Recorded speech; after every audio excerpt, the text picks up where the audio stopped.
துபாயிலிருந்து எமிரேட்ஸ் விமானம் மூலம் நாட்டை வந்தடைந்த நபர் கொண்டு வந்த தனது கைப்பைக்குள் இந்த உணவு பாத்திரங்களுக்குள் மிகவும் சூட்சுமமான முறையில் இந்த போதைப் பொருளை மறைத்து வைத்திருந்தமை சுங்க அதிகாரிகளால் கண்டறியப்பட்டுள்ளது. இலங்கை சுங்கப்பிரிவின் போதைப் பொருள் கட்டுப்பாட்டு பிரிவினுடைய அது இப்ப டெல்சான் இந்த போதைப்பொருள் நெட்வொர்க்கை உடைக்க உடைக்க உடைக்க உடைக்க துப்பாக்கி பிரயோகங்கள்ன்ற தன்மை அதிகரிக்க போகுது இலங்கைக்குள்ள. 2010 நீங்க தான் மஹிந்த ராஜபக்சவை ஜனாதிபதி ஆக்கணும்னு சொல்லி ஆக்குன நீங்க. அவர் அன்றைக்கு ஆகுன டைம்ல என்ன நடந்தது? பல விடயங்களை சொன்னார், ஒன்றும் செய்யல, சனம் தூக்கி விட்டுச்சு. அவர் மீது கணக்கு குற்றச்சாட்டு தான் இருக்கு, உங்கள் மீது குற்றச்சாட்டு இல்ல. ஆனா நீங்க என்ன சொன்னீங்க? கடந்த ஆட்சியாளர் ஊழல் எல்லாம் செய்வாங்க, முடிஞ்ச வேலையே. நான் யோசிச்சேன், இல்ல சிங்கப்பூர்ல உண்மைக்குமே வரலாறு தெரியாதவங்கள தெரியும், அது கொஞ்சம் கேட்கறச்சு. சரி, பொருளாதாரத்தை பத்தி இப்படியெல்லாம் சொல்றீங்கன்னு 2022 ஏன் கொஞ்சம் வலிக்குச்சு, எங்க எல்லாம் ஓடுனீங்கன்னு கேட்டுருதா. சரி, அதை கேட்காம விட்டுட்டான் அதான் சிங்கப்பூர்காரன். யாப்பனேதி சிங்கள தெமிழ ஜனதாவை எக்கமுத்துவேன், அதாவது யாழ்ப்பாணத்தில் தமிழ் சிங்கள மக்கள் ஒன்றிணைந்து ஒற்றுமையாக செய்யவிருக்கின்ற யாப்பனே எசல கலாப்பைய இந்த எசல இது சோனுக்கு வந்து ஜனாதிபதிக்கு கொஞ்சம் தெளிவுபடுத்தி அனுமதி பெற போன கடிதத்துக்கு கொடுத்துட்டு வர்றதுக்கு போனப்ப ஊடக சந்திப்புல கதைச்சிருக்காரு. யாழ்ப்பாணத்துல செய்ய போறாங்களா எசல கலாப்பை. ஸ்ரீ காளிமாதா ஜோதிடம் உலக புகழ்பெற்ற ஜோதிடர் பண்டித் மகாராஜா. காதல், கல்யாணம், உத்தியோகம், வியாபாரம், கல்வி, குழந்தை பாக்கியம் மற்றும் மந்திர சூனிய பிரச்சனைகளுக்கு நிரந்தர தீர்வு.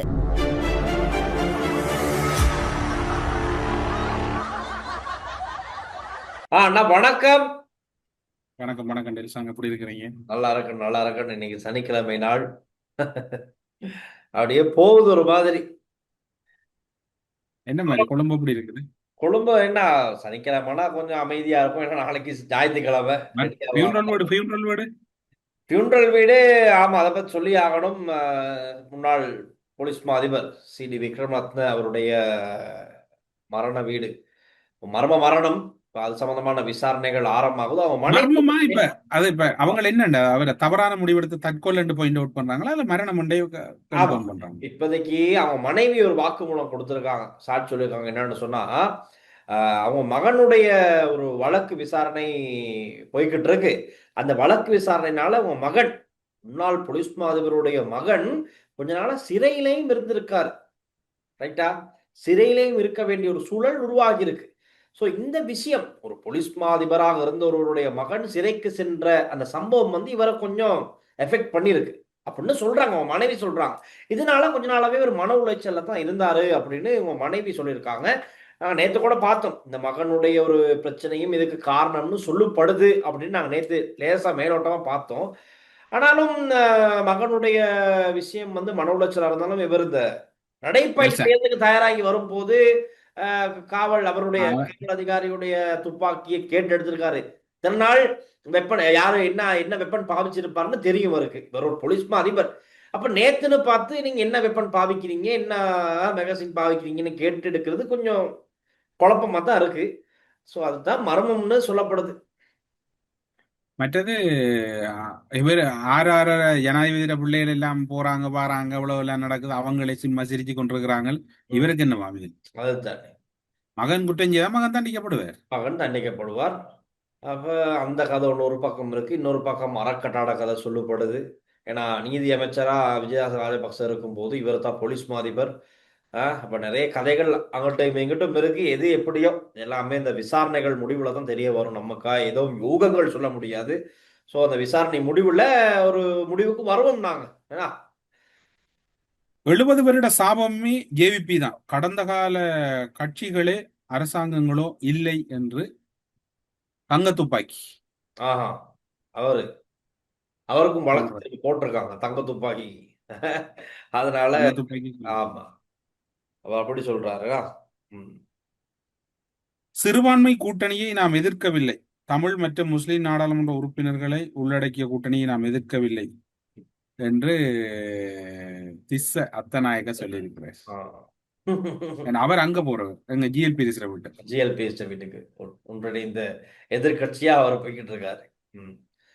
இப்ப இந்த இன்னைக்கு வந்து சுனில் வட்டக்கல அமைச்சர்கிட்ட வந்து கேட்கிறாங்க, இந்த மரணங்கள் எல்லாம் அப்புறம் சர்ச்சையா ஒரு மரணங்கள் பதிவாகுது, இதை பத்தி என்ன கருத்து அப்படின்னு. அவருக்கு சரியா பதில் சொல்ல முடியல.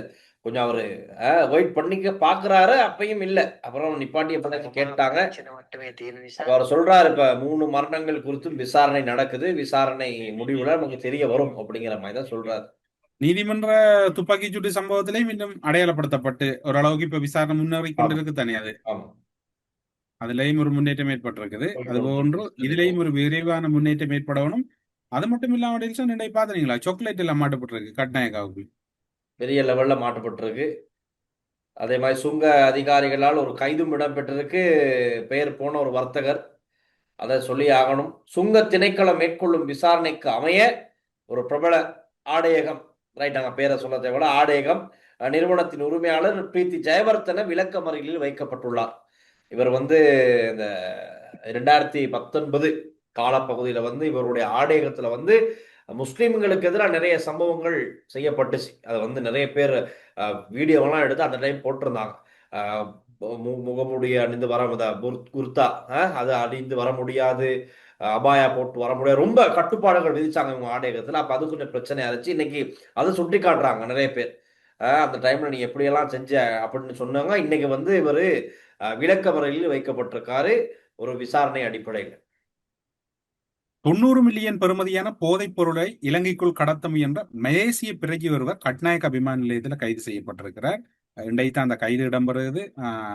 துபாயிலிருந்து எமிரேட்ஸ் விமானம் மூலம் நாட்டை வந்தடைந்த நபர் கொண்டு வந்த தனது கைப்பைக்குள் இந்த உணவு பாத்திரங்களுக்குள் மிகவும் சூட்சுமமான முறையில் 92 அதாவது 92 சிறிய பொதிகள் என்றுதான் அது அடையாளப்படுத்தப்படுது. இந்த போதைப் பொருளை மறைத்து வைத்திருந்தமை சுங்க அதிகாரிகளால் கண்டறியப்பட்டுள்ளது. இலங்கை சுங்கப்பிரிவின் போதைப் பொருள் கட்டுப்பாட்டு பிரிவினுடைய அது இப்ப இரண்டா டெல்சான் இந்த போதைப் பொருள் நெட்வொர்க்கை உடைக்க உடைக்க உடைக்க உடைக்க துப்பாக்கி பிரயோகங்கள்ன்ற தன்மை அதிகரிக்க போகுது இலங்கைக்குள். என்ன இன்டர்நேஷனல் நெட்வொர்க் உடையுது, பிசினஸ் உடையுது. இப்ப அதாவது இப்ப அமெரிக்காவுக்குள்ள இதே பிரச்சனை வந்துட்டு இலங்கைக்குள்ள உள்ளூர் உற்பத்தியாளர்கள் எல்லாம் இதுக்குள்ள போயிட்டாங்க, எங்க ஜெயிலுக்குள்ள. அதுக்கு புறம்பா வர்றாக்களும் இந்த இதுல மாட்டப்படுறாங்க. பிக்குமார் மாட்டப்பட்டிருக்கிறாங்க. இனி வந்து இவங்களோட முடிவு எப்படி இருக்க போகுதுன்னா பெரியதொரு வன்முறையா தான் இருக்க போகுது. துப்பாக்கிகளை கையில் எடுப்பாங்க கட்டாயம். ஆனா இதுவரைக்கும் எடுத்தாங்க, நாங்க பார்த்தோம். தவசை வெடில் அப்படின்னா இன்றைய நாளுக்கான துப்பாக்கி சூடு இந்த இடத்துல பதிவாகணுச்சு அப்படின்னு தான் நியூஸ், ஒவ்வொரு நாள் நியூஸ். 5வது மாதம் கடக்கும் போதே 150 160 துப்பாக்கி சூடு சம்பவங்கள் பதிவாகிருச்சு கடந்த வருடம். அது இந்த வருடம் டோட்டலி டிஃப்ரெண்ட் ஆகிருக்கு. இது வரைக்கும் 13 14 துப்பாக்கி சூடு சம்பவங்கள் தான் இந்த வருட ஆரம்பத்திலிருந்து இதுவரை பதிவாகி இருக்கு. அப்ப திரும்ப நீங்க சொல்ற மாதிரி சொல்ல முடியாது. இப்ப அண்மையில 2 துப்பாக்கி சூடு நடந்திருக்கு, நேற்றும் நடந்திருக்கு. அது 2 நாளைக்கு முதல்லையும் ஒரு போதைப் பொருள் எடுக்க போன நாங்க கூட காட்சி ஆகுதுல்ல, போலீஸ் அதிகாரியை நோக்கி துப்பாக்கி சூடு நடத்திட்டு ஓடி இருக்காங்க. அந்த மாதிரி வாய்ப்புகள் இருக்கு. நிலைமை கொஞ்சம் கைமீறி போற மாதிரி தான் இருக்கு. ரைட். அதனால அரசாங்க தரப்பினர், பாதுகாப்பு அதிகாரிகள் இன்னும் கொஞ்சம் அதிரடியா செயற்படுறதுக்கு தயாரா இருக்கணும். இன்னொரு நல்ல விஷயமும் நாங்க பார்க்கணும்னா, சீனாவிலிருந்து மேலும் 104 மெட்ரோ பேருந்துகள் எதிர்வரும் ஆகஸ்ட் மாதத்திற்குள் நாட்டிற்கு கொண்டு வரப்பட உள்ளன. ஏற்கனவே மெட்ரோ பஸ்ஸுக்கு நல்ல டிமாண்ட் ஒன்று உருவாகி இருக்கு. இங்க அந்த பஸ் கேமும் இருக்காரு, பிரைவேட் பஸ் அசோசியேஷன் தலைவர் ஒருத்தர் இருக்காரு. அவருக்கு வந்து இந்த மெட்ரோ பஸ்ங்கிறது ஒரு ஜாதி என்ன பிடிக்கல அவருக்கு. மெட்ரோ பஸ் இந்த நாட்டுக்கு சரியா? அதெல்லாம் பணக்காரவங்க தான் போவாங்க, காசு இருக்கவங்க தான் போவாங்க. எங்களை மாதிரி கஷ்டமான மக்கள் வந்து போறதுக்கு பிரைவேட் பஸ் தான் சரி அப்படிங்கிற மாதிரி அடிச்சு சொல்றாரு. அது மாத்திரம் இல்லாம அவர் சொல்றாரு, பஸ் கேமுன்னு ஒரு பேரு, பஸ் கேமுன்னு சொல்றாரு. மெட்ரோ பஸ்ல மனுஷன் போனா அதுல முதுகு வலிக்கும் அப்படின்லாம் பல கதைகள். ஏன்னா அவருக்கு ஆசை பஸ்ஸுக்கு அடிபட்டுருமா, பஸ் கேமுன்னு. அப்ப இப்ப அவருக்கு சொல்றாரு, மக்கள் வரைபடத்துல இப்படியான பேருந்துகளை வாங்கி போட்டு நஷ்டத்துல ஓடுறீங்களே அரசாங்கமே, ஐயோ இதெல்லாம் பார்த்துக்கிட்டு இருக்க முடியல அப்படின்னு ஒரே வயிற்று எரிச்சல் அவருக்கு எரியுது. அவர் மெட்ரோ பஸ் 10க்கு இப்ப இன்னும் 104 பஸ் வந்து இறக்க போறாங்களாம் சீனாவில இருந்து. ஆள் என்ன ஆக போகுதோ தெரியாது. மெட்ரோ பஸ் நல்ல திட்டம் ஒண்ணுன்னா இந்த அரசாங்கம் கொண்டு வந்திருக்காங்க. சொல்ல இதுக்கு முதல் இருந்திருக்கலாம், ஆனா இப்ப அதிகமா இது வந்து பயன்பாட்டு கொண்டு வராங்க. பஸ் வரும்போது ட்ரெக் பண்ணிக்கலாம். இப்ப நாங்க ஆபீஸ்ல இருக்கோம், ரைட், பஸ் வந்து கொட்டநாக்கு வருதுன்னா கொட்டநாக்கு வர்றது நம்ம லைவ் ட்ரெக் பண்ணலாம், பார்த்துக்கிட்டு இருக்கலாம். கொட்டநாக்கு நெருங்கும் போது நம்ம ஆபீஸ்ல இருந்து வெளியே போயிட்டோம்னா சரி, பஸ் வந்து டைமுக்கு நிற்கும். அப்படி ஏறி அழகா ஏசியோட போகலாம். அந்த பிரைவேட் பஸ்ல நெருங்கிக்கிட்டு பஸ் இப்படிதான் போகும். அந்த எல்லாம் தான் நேரத்தான் 4 டயர் இருந்தாலும் பஸ் வந்து ரோடு ஒரு ரவுண்ட் அடிக்கத்தான் வேணுமா பட்டேல் சார்? இப்படி சாஞ்சுக்கிட்டு தான் போவோம். ஏன்னா அவ்வளவு சார் அந்திக்கு அதனாலேயே பல விபத்துக்கள்ல பெண்களுக்கு எதிரான துஷ்பிரயோக சம்பவம் இப்படி நிறைய சம்பவங்கள் பிரைவேட் பஸ்ல நடக்குது. அப்ப இப்ப அந்த விஷயங்களை குறைக்கிறதுக்கு இந்த மெட்ரோ பஸ் ஒரு நல்ல பயன்பாட்டா இருக்கு. யாழ்ப்பாணத்தில் ஒரு முக்கியமான விடயம் போய்கொண்டிருக்கு டெல்சா. அந்த யாழ் மாநகர சபை எல்லைக்குள்ள வந்து அள்ளப்படுற கழிவுகள் அல்லது குப்பைகளை வந்து காக்கை தீவு பகுதியில அவங்க கொட்டுறதாகவும், காக்கை தீவு மக்கள் இனி கழிவு கொண்டு வரும் வண்டிகளை திருப்பி அனுப்பி மாநகர சபை உறுப்பினர்கள் இதில் கவனம் செலுத்த வேண்டும் என்கின்ற அளவில் ஒரு தினங்களுக்கு முன்னர் யாழ் மாநகர சபைக்கு முன்னால கடுமையான ஒரு போராட்டம் முன்னெடுக்கப்பட்டிருந்தது. அது மட்டுமில்லாது யாழ் மாநகர சபை உறுப்பினர்கள் அந்த மக்களுக்கு அந்த கருத்துக்களை செவிசாய்க்கல் என்ற ஒரு குற்றச்சாட்டும் இருக்குது. உண்மையாக பேசப்படணும். அந்த பகுதியில் பாத்தீங்கன்னு சொன்னா ஒரு கட்டத்துல வந்து புகைஞ்சு கொண்டே இருக்குது. இப்போ உதாரணத்துக்கு ஈரான் பக்கம் சண்டை நடக்கக்குள்ள பெரிய குண்டு தாக்குதல்ல புகைகிற மாதிரி புகை வந்து கொண்டே இருக்குது. அந்த மக்கள் உண்மையை சொல்றாங்க, எங்களால் சுவாசிக்க இல்லாம இருக்குது, எங்களுக்கு அது என்ன சுகாதார பிரச்சனையா இருக்குன்னா அதுக்கான மாற்று திட்டங்கள் தொடர்புல அவங்க அதை யோசிக்கிற மாதிரி இல்ல. மக்கள் பக்கம் இருக்க தவறிய மாநகர சபை அடாவடி வாக்கு கேட்டு வரும் கூட்டம் தமிழ் இனத்துக்கு இந்த கட்சியால் தான் ஆபத்து என்கின்ற பின்னூட்டங்களை எல்லாம் அதுக்கு அந்த முகநூல் பதிவு ஒன்றுக்கு அவங்க வழங்கி இருக்கிறாங்க. யாழ் அதாவது அந்த காக்கதீவு மக்கள் வந்து தீர்வு கேட்டு யாழ் மாநகர சபைக்கு முன்னர் கூட போராட்டம் நடத்திட்டு இருந்தாங்க. அந்த போராட்டத்துல கூட அவங்களுக்கு அது முறையான தீர்வுகள் கிடைக்கவில்லை என்றது ஒரு குற்றச்சாட்டா முன்வைக்கப்பட்டிருந்தது. அந்த வீடியோ பிளே பண்ணிடலாம். அதை பாக்குறோம். ஆர்குமெண்டா தான் போய்கிட்டு இருக்கு. அதை கொஞ்சம் பார்ப்போம்.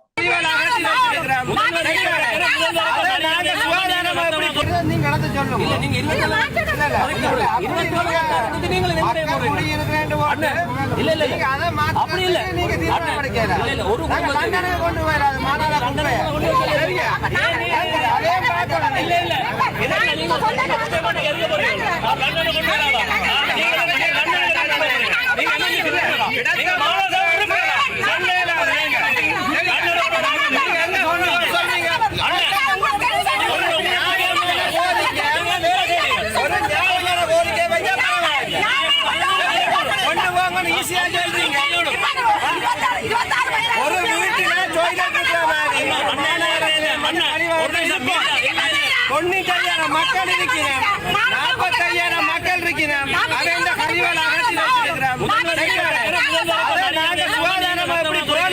நீங்க சொல்லணும். அது மாநகர சபை சொந்தமா நீங்க என்ன நாங்க சொல்லுவோம்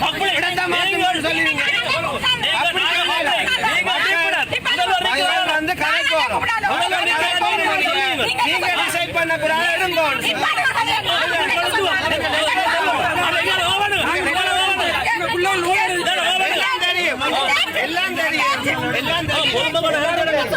எல்லாம் தெரியும்.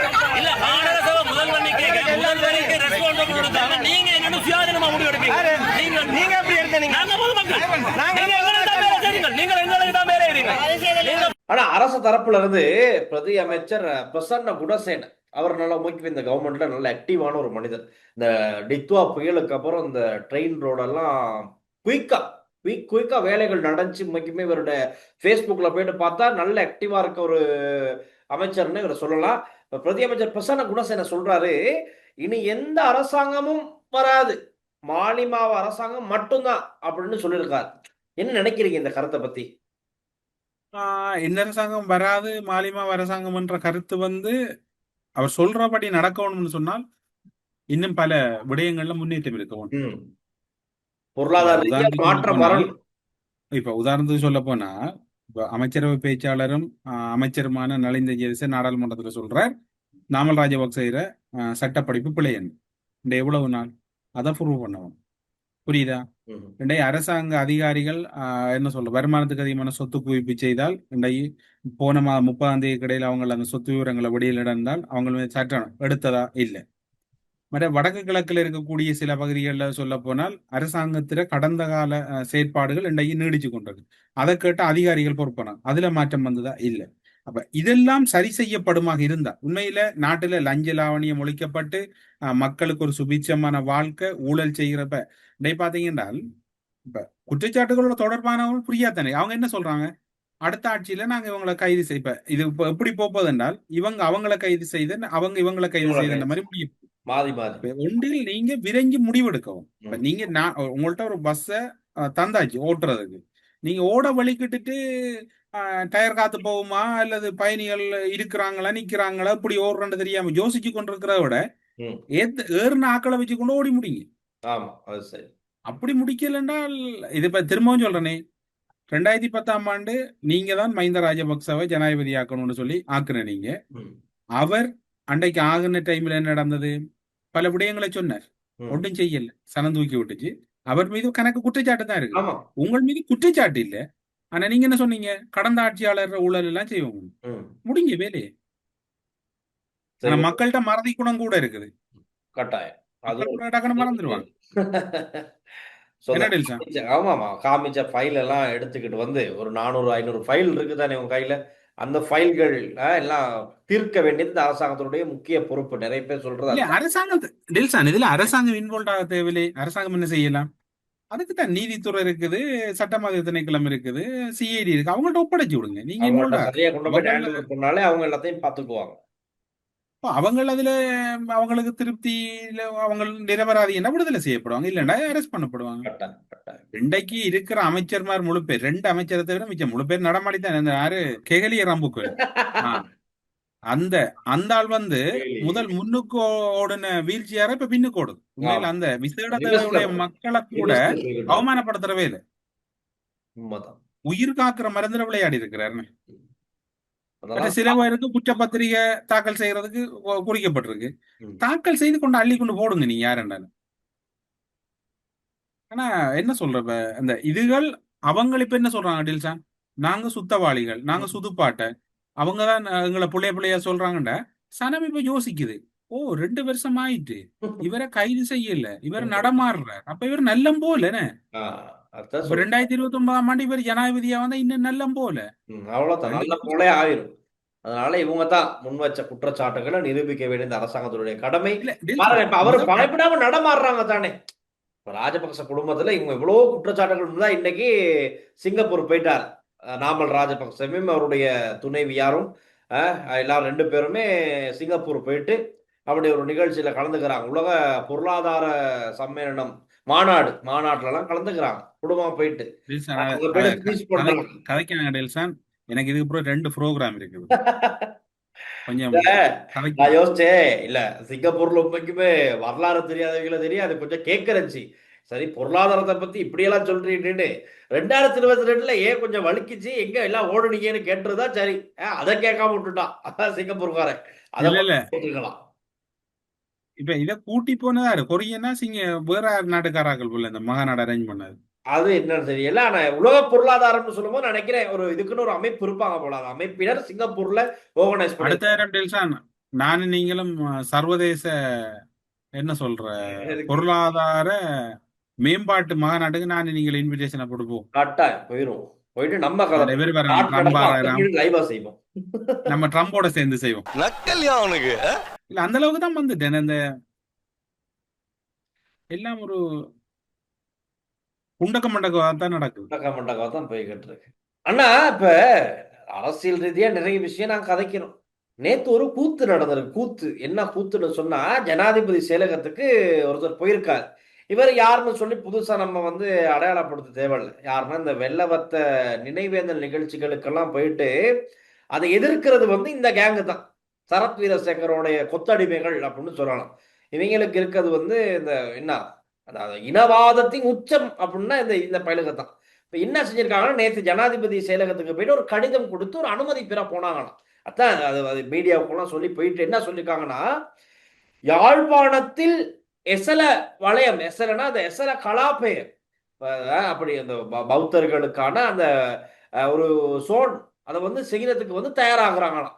இப்போ அது இவர் கேப்ஷன் இப்படி போட்டிருக்காருன்னா, யாப்பனேதி சிங்கள தெமிழ ஜனதாவை எக்கமுத்துவேன், அதாவது யாழ்ப்பாணத்தில் தமிழ் சிங்கள மக்கள் ஒன்றிணைந்து ஒற்றுமையாக செய்யவிருக்கின்ற யாப்பனே எசல கலாப்பெயர், இந்த எசல இது சோனுக்கு ஜனாதிபதிக்கு கொஞ்சம் தெளிவுபடுத்தி அனுமதி பெற போன கடிதத்துக்கு கொடுத்துட்டு வர்றதுக்கு போனப்ப ஊடக சந்திப்புல கதைச்சிருக்காரு.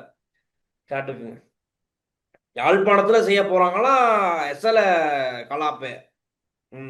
දවසක් දුබයිනරුවත් තනහන්ස විශේෂයෙන්ම අද මේ වෙනකොට අපි යාපනයේ ඇසල කලාපයේ සම්බන්ධයෙන් ජනාධිපතිවරයාව දැනුවත් කිරීමට නැත්නම් මේ සේනාධි නායකතුමන් වෙච්ච ආණ්ඩුක්‍රම ව්‍යවස්ථාවෙන් බලතල ලැබිච්ච ජනාධිපතිවරයාව දැනුවත් කරලා එතුමන්ගේ අනුග්‍රහය සහ උදව් ලබා ගැනීම සඳහා තමයි ආවේ. විශේෂයෙන්ම කියන්න ඕනේ මොකද අපිට මීට පෙර ආණ්ඩු තිබුණා. ඉතින් ඒ ආණ්ඩු සියල්ලම මේ යාපනයේ සිදු කරන බෞද්ධ කටයුතු සඳහා සහයෝගය සහ ඔවුන්ගේ අනුග්‍රහය ලබා දුන්නා. ඉතින් දැන් මේ වෙනකොටත් මේ ජනාධිපතිවරයාට අපි දැනුවත් කරන්න එන්නේ මේ යාපනයේ සුවිශේෂී ඇසල කලාපයක් කරන්නේ. මොකද දැන් ඒ ඇසල කලාපයේ බලාපොරොත්තුව තමයි මේ සිංහල ජනතාව කෙරෙහි දෙමළ ජනතාවගේ තියෙන මේ බය බිරන්තභාවය නැති කිරීම සඳහා තමයි අවශ්‍ය මේ සංස්කෘතික නැමියාව සංස්කෘතික බැඳියාව ඇති කරන්න අපි සූදානම් වෙලා ඉන්නේ. ඉතින් ඒ සඳහා අවශ්‍ය සංස්කෘතික පාලම නිර්මාණය කරන්න තමයි මේ බෞද්ධ ජනතාව සහ දෙමළ ජනතාව එකමුතුවෙන් යාපනයේ නිදහසෙන් පසු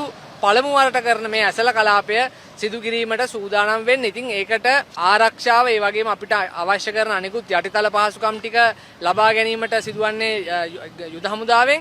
එතකොට මේ යුද හමුදාවෙන් අවශ්‍ය සහයෝගය සහ අනිකුත් දේවල් ටික ලබා ගන්න අවශ්‍ය වැඩපිළිවෙලට අවශ්‍ය අවසරය ලබා ගන්න තමයි සේනාධි නායක වෙච්ච ජනාධිපතිතුමාට අද ලියුම බාර දෙන්න ආවේ. ඉතින් විශේෂයෙන්ම අපි දකිනවා මේ වෙනකොට බංකොලොත් ජාතිවාදී දේශපාලන පක්ෂ රැසක් මේ වෙනකොට ලංකාව තුල මේ දෙමළ සහ මුස්ලිම් දේශපාලන පක්ෂ රැසක් මේ දවස්වල මාධ්‍යත් වාර්තා වෙනවා. ඔවුන් නැවතත් ජාතිවාදයක් ඇති කිරීමට උත්සාහයක් දරනවා. එතකොට මේ දෙමළ මිනිස්සුන් අතර සිංහල මිනිස්සු සංස්කෘතිකව ඈත් වෙන ප්‍රමාණය වැඩි වෙන්න මේ ද්‍රවිඩ සහ මුස්ලිම් අන්තවාදී දේශපාලන නායකයන්ට ඔවුන්ගේ ඡන්ද පදනම රැක ගැනීම සඳහා මෙතන ජාතිවාදයක් නිර්මාණය කරගන්න පුළුවන්. ඉතින් ඒ ජාතිවාදය නිර්මාණය කරගන්න උත්සාහය දරන මේ දෙමළ සහ මුස්ලිම් කියන අන්තවාදී දේශපාලඥයන්ගේ මේ පටු අරමුණු විනාශ කරලා මේ රටේ සියලුම ජනතාව සමගියෙන් ජීවත් වීමට අවශ්‍ය කරන වැඩපිළිවෙල නිර්මාණය කරන්න, ඒ සංස්කෘතික පාලම නිර්මාණය කරන්න මේකට අවශ්‍ය කරන සාධකයක් තමයි මේ ඇසල කලාපය කියන්නේ. ඉතින් ඒ ඇසල කලාපය සාර්ථක කර ගැනීමට ජනාධිපතිතුමාගෙන් අපි ඉල්ලීමක් කරනවා. ඉතින් එතුමා සේනාධි නායකයා හැටියට අපිට හමුදාවේ සහ අනිකුත් අවශ්‍ය කරන යටිතල පහසුකම් ටිකේ සපයා දෙයි කියලා. මොකද කලින් ආණ්ඩුත් වෙසක් කලාප පොසොන් කලාප කරනකොට ඒවට සහයෝගය දක්වලා තියෙනවා. ඉතින් ඒ නිසා අපි කඩිනමින් බලාපොරොත්තු වෙනවා ජනාධිපතිවරයාගෙන් ඉල්ලීමක් කරනවා අපිට මේ ඇසල කලාපය කර ගැනීම සඳහා එය සාර්ථක කර ගැනීම සඳහා අවශ්‍ය සහයෝගය කඩිනමින් ලබා දෙන ලෙස ඉල්ලීමට லிபிய තමයි අද ගෙනල්ලා බාර දෙන්න சூதானம். இல்ல எப்படியெல்லாம் குழப்பத்தை யோசிக்கலாம் அப்படி எல்லாம் யோசிக்கிறாங்க. அதுதான் இதுல இன்னொரு ஹைலைட்னா ஒரு வாய்ஸ் கட்னா ஃபுல்லா கேட்டேன். அண்மையில ஆரம்பிச்சாங்க ஒரு பொது மேடை கூட்டணி, அதுக்கு ஒரு அடி அடிச்சிருக்காங்க. என்னன்னா உங்களுக்கு அவர் சொல்ற மாதிரி நான் சொல்லி காட்டுறேன். நீங்க பாத்தீங்கன்னா உங்களுக்கு தெரியும், அண்மையில தமிழ் முஸ்லிம் இனவாதிகள் அரசியல்வாதிகள் இனவாதத்தை கையில் எடுத்து ஒன்னா கூடியிருக்காங்க. இப்ப இவங்க என்ன செய்ய போறாங்கன்னா இனவாதத்தை செஞ்சு பௌத்தத்துக்கு எதிராக செயற்பட போறாங்க. எல்லாமே அவங்க கையகப்படுத்திக்க போறாங்க. அந்த மாதிரி கதைக்கிறாப்புல. சரியா தொடங்கிட்டாங்களா? சரியா? இப்ப இதுதானே கூட்டணி பாஸ். கூட்டணி சம்பந்தமா முதல்ல ஒருத்தர் வாயை திறந்திருக்காரு. ரைட் தான் எல்லாம் ஒன்னா இனவாதத்தை கையில் எடுக்க போறாங்க இந்த அரசியல்வாதிகள். தமிழ் முஸ்லீம் பேசுற அரசியல்வாதிகள் சேர்ந்து இப்படி ஒரு செய்ய போறாங்க. இனவாத பிரச்சனைகளை தோற்றுவிக்க போறாங்கன்னு அறிவிச்சிட்டார் இவரும் அதே லைன்ல தான். இவர் என்ன சிங்கள மொழி, இவர் அதுதான் கூட செய்யறது. இப்ப இவர் அறிவிச்சிருக்காரு. அப்ப இவரும் அந்த விமர்சனத்தை முன்வைக்கிறாருன்னா இதை உள்நோக்கம் கற்பிக்க போறாங்க எல்லாருமா சேர்ந்து. இதோ என்னமோ சம்திங் ஆகுமா என்ன கதைன்னு தெரியல. இப்ப அண்மை காலங்கள்ல பாத்தீங்கன்னா அந்த வெளிநாடு அனுப்புற மோசடிகளும் அதிகரிச்சிருக்கு. லண்டன், கனடா, ஆஸ்திரேலியா, ஐரோப்பிய நாடுகள்னு பல இடங்களுக்கு சொல்றாங்க. கனடாவுக்கு அனுப்புறதாக வெளிநாட்டு வேலைவாய்ப்பு பெற்று தருவதாக கூறி யாழ்ப்பாணம் மல்லாகம் பகுதியை சேர்ந்த 8 மில்லியன் பணம் பெற்றிருக்கிறாங்க. அந்த 1 மில்லியனை கொண்டு நீங்க எங்க வடிவா ஒரு தொழில முதலீடு செய்திருந்தாலே நீங்க கோடீஸ்வரர். அப்படியே செய்து போட்டு அவங்க அந்த மோசடியில் ஈடுபட்டவர்கள் கைது செய்யப்படுறாங்க. இது ஒரு கேங்கா தான் வேலை செய்யறாங்க. என்ன செய்யறதுன்னா களம்புல ஒரு டீம் இருக்குது. கடைசா ஒண்ணு சரி வரலன்னா அந்த வடகிழக்குல இருக்கிறாங்களா என்ன சொல்றேன்னா நீங்க கொழும்புல கதைங்கன்னா அவங்களுக்கு சிஇடிஎல் தொடர்பு இருக்கு. நீங்க அவங்கள கடுமையா ப்ரொசர் கொடுத்தீங்கன்னா உங்களை மாட்டி விட்டுருவாங்க. இல்ல உண்மைக்கு நிறைய பேர் இப்படி ஏமாந்துறாங்க. இளம் சமுதாயத்தினர் இளைஞர்கள் தான் அதிகமா ஏமாறுறது. காசு சேர்த்துக்கிறாங்க, கஷ்டப்பட்டு தான் காசு சேர்க்குறாங்க. இல்லைன்னா நகைகளை விற்கிறாங்க, இவங்க வாகனத்தை விற்கிறாங்க, வீடை விற்கிறாங்க, காணியை விற்கிறாங்க, எல்லாம் விற்று காசை எல்லாம் ரெடி பண்ணிட்டு இந்த மாதிரியான மோசடியாளர்கள் கிட்ட தொடர்ந்து ஏமாந்துக்கிட்டு தான் இருக்காங்க நம்ம தமிழ் சமூகம். இப்போ அன்னைக்கு கூட ஒரு நாள் நான் கூட நியூஸ் கவரேஜுக்கு போனேன். ட்ரிங்கோ, ஜஃப்னா, பெட்டிக்கலோ, பதுல்ல இப்படி எல்லாம் சேர்ந்து ஒரு நபர்கிட்ட ஏமாந்துருக்காங்க. திருகோணமலை சேர்ந்த ஒரு நபர்கிட்ட ஏமாந்து இப்போ இவங்களாம் என்ன, ஐயோ வெளிநாடு அனுப்புறேன்னு சொல்லி எங்களை ஏமாத்திட்டாரு. டிக்டாக்ல தான் நாங்கள் அவரை பார்த்தோம். டிக்டாக்ல கனடா போக ஆசையா, சொர்க்க வாழ்க்கை வாழ ஆசையா, யூரோப் போல ஆசையா, இப்படி எல்லாம் கேட்டுட்டு அங்க வர சொல்லி ஏமாத்து பண்ணிட்டு டிபாசிட் மணியை கட்டுங்க, அதை கட்டுங்க, இதை கட்டுங்கன்னு அங்க ஒரு ஆட்டம் காட்டிடுறது. கடைசியில ஏமாந்தோட போலீஸ், ஜனாதிபதி செயலகம், மக்கள் தொடர்பு சந்திப்பு நிலையம் எல்லாத்துக்கும் அலையணும். தேவையா? இல்லடேசா, நீங்கள் வெளிநாட்டுக்கு போக ஆசையா? உங்களுடைய இலங்கை சம்பளத்தை ஒரு வாரத்தில் அல்லது ஒரு நாளில் ஒரு பெற்றுக்கொள்ள நாளில் பெற்றுக்கொள்ள அப்படித்தான் அட்வர்டைஸ்மெண்ட் போடுறது. என்னத்த செய்ய அப்படின்னு நிறைய பேர் ஏமாறுறாங்க. அதனால நம்ம திரும்ப திரும்ப ஒரு அவதானத்தை சொல்றோம். ரொம்ப கொஞ்சம் கேர்ஃபுல்லா செயற்படுங்க. இந்த சோசியல் மீடியாவில் நிறைய பேர் இப்படி அட்வர்டைஸ்மெண்ட் பண்ணுவாங்க. அவங்கெல்லாம் உங்களை கனடாவுக்கு அனுப்புறதை தான் அந்த மனுஷன் கனடாவுக்கு போயிருக்கும் எப்பயோ. அதனால ரொம்ப அலர்ட்டா இருங்க. உங்களை எல்லாம் அனுப்புறதா தான் அந்த ஆனா இதுல ஆளு இதுல என்ன பிரச்சனைடா டெல்சா, நீங்க சொல்ற மாதிரி இது அவங்கள ஒரு கேங்கா தான் செய்யறாங்க. பிறகு தொலைபேசி துண்டிக்கப்படுது, ம். பிறகு தொடர்புக்கு வழியில வராங்க. ஆமா. அதனால கவனம் இளைஞர்களே. ம். கிளிநொச்சியில நடந்த கூட்டத்தில் நடந்த குழப்பம் தொடர்புல அனுரகுமார திசாநாயக்க சந்திரசேகரனோட அமைச்சர் சந்திரசேகரனோட தொலைபேசி வழியாக உரையாடியதாக அவர் தரப்புல நேற்று ஒரு செய்தி வெளியிடப்பட்டிருந்தது. ம். என்ன இடம்பெற்றது, குழப்பம் என்ன, அது இது என்று சொல்லி கேட்கப்பட்டிருந்தது. அதுக்கு அவரும் நடந்த சூழ்நிலை விரைவில் இன்னும் ஒரு கூட்டம் நடத்தப்படும் என்ற தகவலும் அனுப்புனதான் சொல்றாங்க. ம். அதோட என்னோட பாத்தீங்கன்னா யாழ் மாவட்ட என்பிபி ஒரு நாடாளுமன்ற உறுப்பினர் அவர் ஒரு மாறுபட்ட கருத்து சொல்றாரு. வைத்தியரை வெளியேற்றினது போல அப்படி செய்திருக்க கூடாது, ஆமா, ஆமா. அப்படியான அப்புறம் காரியங்கள் பாத்தீங்க. பாத்தீங்களா? என்ன இருந்தாலும் அப்படி வெளியேற்ற கூடாது. அவர் ஒரு காலத்துல யாருன்னு பாத்தீங்கன்னா ஆ. சுமந்திரன் மிகவும் ஒரு இருக்கலாம். நல்லதொரு விசுவாசியா இருந்தவர். ஆஹா. அந்த கட்சியில் உறுப்பினராகவும் இருந்தவர் நினைக்கிறேன். சில இப்ப இங்க உறுப்பினர் தெரியாது. ஆனா அவருடைய அண்மைக்கால கருத்துக்கள் நாங்கள் முதல் தரம் செய்திகள் கப்பால சொன்ன மாதிரி ஒரு மாநசபை தேர்தல் அறிவிக்கப்பட்டால் சில வேளை அவர் நிலப்பாடு என்றதை எல்லாரும் புரிஞ்சு கொள்றதுல கடினம் இருக்கு. ம். மக்கள் ஆதரவை காட்டுறதுக்காக ஏதாவது நடவடிக்கைகள் அவர் அறிவிக்கலாம், இல்ல ஏதாவது எடுக்கலாம். எடுக்கலாம். சொல்ல முடியாது. அது சரி. கொஞ்சம் அலர்ட்டா இருக்கணும். டில்சா, அந்த முக்கியமான சாட்சியங்கள் அல்லது முக்கியமான சாட்சியம் வழங்க இருக்கிறார்கள் தொடர்புல கொஞ்சம் அவர்களும் அவதானமா இருக்கணும், அரசாங்கம் அவதானமா இருக்கணும். ம். கிட்டத்தட்ட பல முக்கிய சாட்சியங்கள் இவ்வளவு காலம் சாட்சி பயில் அளிச்சவங்கள், ஆனா இப்போது சாட்சியங்கள் அளிக்கிறாங்க. அளிக்கிறாங்க. கொஞ்சம் கவனமா இல்லாட்டி எல்லாம் ஆபத்தா முடியும்ன்றது ஒரு எல்லோரு கருத்தாவும் இருக்கு டில்சா. ம். ம். கட்டாயம். ஏன்னா இப்ப யாரு இதுக்கு பின்னுக்கு இருக்குது, யாரு செய்தது எதுவுமே தெரியல.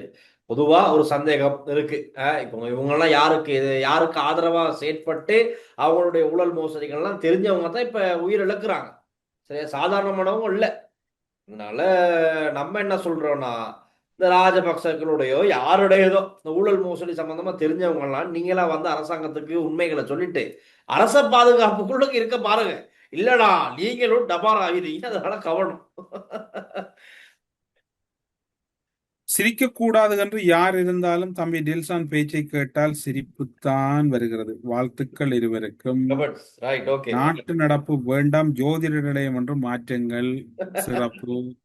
அதுவும் உங்களின் ஆசை. டில்சான் தமிழரசன்னா இருவருக்கும் வணக்கம். மீண்டும் மீண்டும் துறைகளால் மடை மாற்றப்படும் ஈழத்தமிழர் அரசியல் நாடகம். ஈராக்கில் லஞ்ச ஊழல் குற்றச்சாட்டின் பேரில் அமைச்சரின் வீடு சோதனையிடப்பட்டபோது பெருந்தொகை பணம், தங்க ஆபரணத்தில் செய்த உள்ளாடைகள் என்பன பறிமுதல் என்னத்த தங்கத்துல செய்கிற ஒரு விவசாயம் எல்லாம் போயிட்டது. டில்சன் உங்களது பாதுகாப்பில் மிகவும் கவனமாக இருங்கள். வெறுமனே நாட்டு நடப்பு என்று கூறி கடந்து விட முடியாது என்ற ஒரு ஆளுக முடியல, சிரிச்சு முடியல. காலையிலேயே நல்ல ஆரம்பம் என்ற ஒரு அன்பர்களே இருக்கிறார். இலங்கையில் பிச்சைக்காரன் பிச்சைக்காரனாக இருப்பான், பணக்காரன் பணக்காரனாகிக் கொண்டே போவான். இதுதான் இலங்கையில காலம் காலமும் நடந்து கொண்டு இருக்கு. அதுவும் சரிதான். ஜனாதிபதி நல்ல மனிதர். இவரையும் புலம்ப விட்டுட்டானுங்க போல, கடவுள் தான் காப்பாற்ற வேண்டும். முடிந்தவரை ஆட்சியை பாதுகாத்து கொள்ளுங்க. இப்ப மக்களும் கொஞ்சம் உஷாராய் ஆலோசனை சொல்லிட்டாங்க. நாங்களும் சொல்லிட்டோம், மக்களும் சொல்றாங்க. ஏண்டா மக்களுக்காக நாங்கள், எங்களுக்காக மக்கள், மக்களும் நாங்களும் ஒன்று. அது மாதிரி மக்களோட உங்கள் இருவரும் ரசிகன் என்று ஒரு ஆள் சொல்லி இருக்கிறார். வணக்கம் உங்கள் இருவருக்கும் அண்ணா. சிரிக்காமல் இந்த நிகழ்ச்சியை பார்க்க வேண்டும் என்று நினைத்தாலும் தம்பியின் பேச்சை கேட்ட தம்பி டீல்ஸாண்ட பேச்சை கேட்டா சிரிப்பு வருது.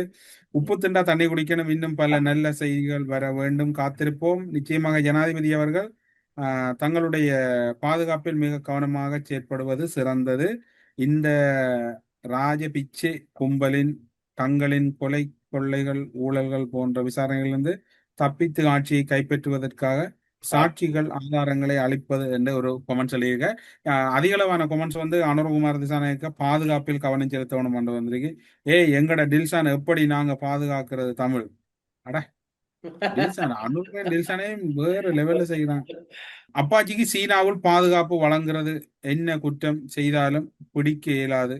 அந்த துணிவில் தான் அவர் ஆடுகிறார். சுயநலத்துக்காக 1000 ஈக்களை கொள்வார்கள். உங்கள் இருவருக்கும் இனிய வணக்கம். நாங்கள் தினமும் உங்கள் நிகழ்ச்சியை பார்த்து கொண்டிருக்கிறோம். நன்றி. நல்லதையே நினைப்போம், நல்லதே நடக்கட்டும். எத்தனை நாள் உங்கள் மெசேஜை போட்டதை போல இல்ல, இன்னைக்கு மிகவும் சிரிப்பாகவே உள்ளது. சிறைச்சாலையின் கதவை திறந்து விட்டிருந்த டேல்சனம் கூட பஜிர் அவயவத்தில் சிறைச்சாலை கதவை திறந்து விட்டு ஐயோ தம்பி, மிக மிக மோசமான அநியாயங்கள் நடந்திருப்பது மாத்திரமல்ல, நடந்து கொண்டும் இருக்கின்றது. சம்பந்தப்பட்டவர்கள் இனங்காணப்பட்ட நிலையிலும் கைதுகள் நடக்காததான் பெரிய புதிராக இருக்கின்றது தம்பி. உண்மைதான். ஜொகிங் போக தயாரானார். மேலே போய் நிம்மதியாக உடற்பயிற்சி செய்ய திடீரென முடிவெடுத்து விட்டார் போலும். மனித மனம் குரங்கு போல் தியானி அப்படின்னு ஒருத்தர் போட்டிருக்காரு. சில பேர் அந்த டெக்ஸுகள் எல்லாம் அதிகரிச்சது, அவருக்கு கீழே டெக்ஸுகள் கட்டையில மேல் டெக்ஸோட போயிட்டார். தம்பி, மாண்புமிகு ஜனாதிபதி, எங்கள் பொருளாதாரத்தை பாதுகாத்து கவலைப்படாமல் உங்கள் உயிரை காப்பாற்றுங்கள். சதி நடக்க வணக்கம், கவனமா இருங்க. இதோ நாளைய தலைப்பு செய்தி. தீவிரவாதத்தை தூண்டும் தமிழ், அதனை துணை போகும் அப்ப பா டில் என்று வந்திருக்கு. என்ன என்று விளங்கல்லது. எனக்கும் கூட பிக்குகள் கக்கும் துவேசத்தை பார்க்க பண்டாரநாயக்க முடிவு அனுரவுக்கும் வருமோ என்ற அச்சம் ஆரம்பம் முதலே உள்ளது. நீங்க சொன்ன விஷயம். பண்டாரநாயக்க காலத்தில் ஒரே ஒரு சோமராம தேரோ தான் இருந்தார். இப்போது இருக்கும் பிக்குகள் எல்லாம் சோமராமர்களாக இருப்பார்கள் போல் இருக்கிறது. போக்குவரத்து நடத்துனர்கள் மிகுதி காசு கொடுப்பதில்லை என்பது யாழ்ப்பாணத்திலும் இருக்கிறது. 44 ரூபாய்க்கு 50 ரூபாய் கொடுத்தால் 6 ரூபாய் மிகுதி வழங்குவதில்லை. அதே போல் 35 ரூபாவுக்கு 50 ரூபாய் கொடுத்தாலும் மிகுதி வழங்குவதில்லை. அது பெரிய ஒரு ஃப்ராடுத்தனம்.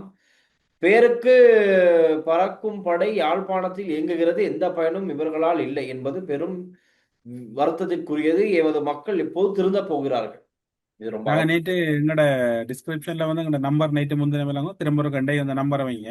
ஏதாவது நீங்க எந்த பஸ்ல போனீங்க, எவ்வளவு கொடுத்தீங்க, இத்தனை மணிக்கு ஏறினீங்கன்ற தகவல் அந்த வாட்ஸ்அப்ல நீங்க தெரியப்படுத்தினா கூட நாங்க செய்தியில வெளிப்படுத்தலாம். முதலாவது நேரம் முக்கியம். எங்க இருந்து எங்க பயணிக்கிற பேருந்து என்ற அந்த அதையும் போட்டு அனுப்புறீங்கன்னா நாங்கள் சில விடயங்களை செய்யக்கூடியவங்க. காவலுக்கு இருந்த போலீஸ் வாங்கப்பட்டிருக்கலாம் என்ற ஒரு தகவல் வந்து இருக்குது. அந்த போலீஸ் அதிகாரியிட மரணத்துல. தில்சா, எதிர்கட்சியில் விழுந்தா கூட பேசுற நீங்க அர்ஜுனாவை பேசலையே. நான் பேசிட்டமே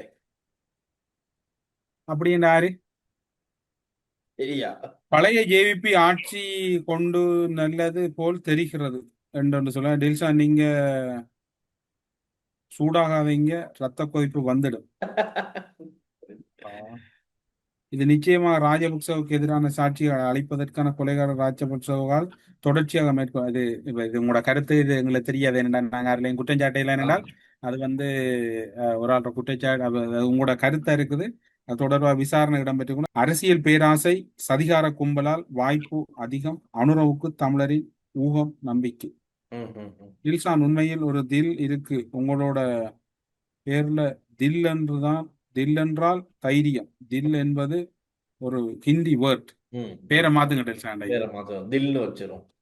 மெதமுலன குடும்பத்தின் ரகசியம் அறிந்தவர்கள் தற்கொலை செய்கின்றார்களா அல்லது தற்கொலைக்கு தூண்டப்படுகின்றனரா? ஆனாலும் அவர்கள் தற்கொலை செய்யும் அளவுக்கு வெட்கம், மானம், ரோசம், சூடு, சொரணை இல்லாதவர்கள்.